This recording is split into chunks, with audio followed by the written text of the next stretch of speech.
వ్యాపారంలో చైనాకు ప్రత్యామ్నాయంగా ఎదగడమే తమ ముందున్న లక్ష్యమన్నారు తెలంగాణ సీఎం రేవంత్ రెడ్డి. పెట్టుబడులే లక్ష్యంగా అమెరికాలో వరుసగా పారిశ్రామికవేత్తలతో సమావేశాలు నిర్వహిస్తున్నారు. తెలంగాణలో పెట్టుబడులకు అపారమైన అవకాశాలున్నాయని స్పష్టం చేశారు. పరిశ్రమల అవసరాలు, అభిరుచికి అనుగుణంగా తమ ప్రభుత్వం నూతన పారిశ్రామిక విధానాన్ని రూపొందిస్తుందని ప్రకటించారు. అమెరికాలో ఉన్న వ్యాపార అవకాశాలన్నీ తెలంగాణలో ఉన్నాయన్నారు సీఎం రేవంత్.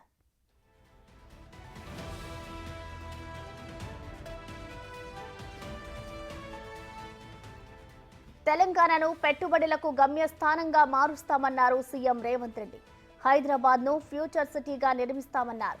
అదే భారతదేశ భవిష్యత్తుకు చిరునామాగా నిలుస్తుందని రేవంత్ అభిప్రాయపడ్డారు.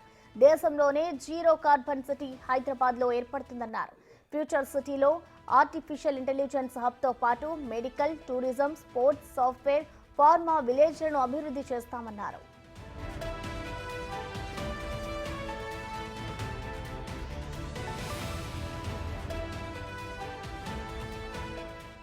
తెలంగాణలో వ్యాపారాలు, పెట్టుబడుల విస్తరణను సులభతరం చేస్తామని సీఎం ప్రకటించారు. అటువంటి సరికొత్త ఆలోచనలతోనే కొత్త పారిశ్రామిక విధానాన్ని రూపొందిస్తున్నట్లు తెలిపారు. Pharma, IT, technology, EV, Biotech, shipping రంగాల చైర్పర్సన్లు, సీఈఓలతో సీఎం సమావేశమయ్యారు.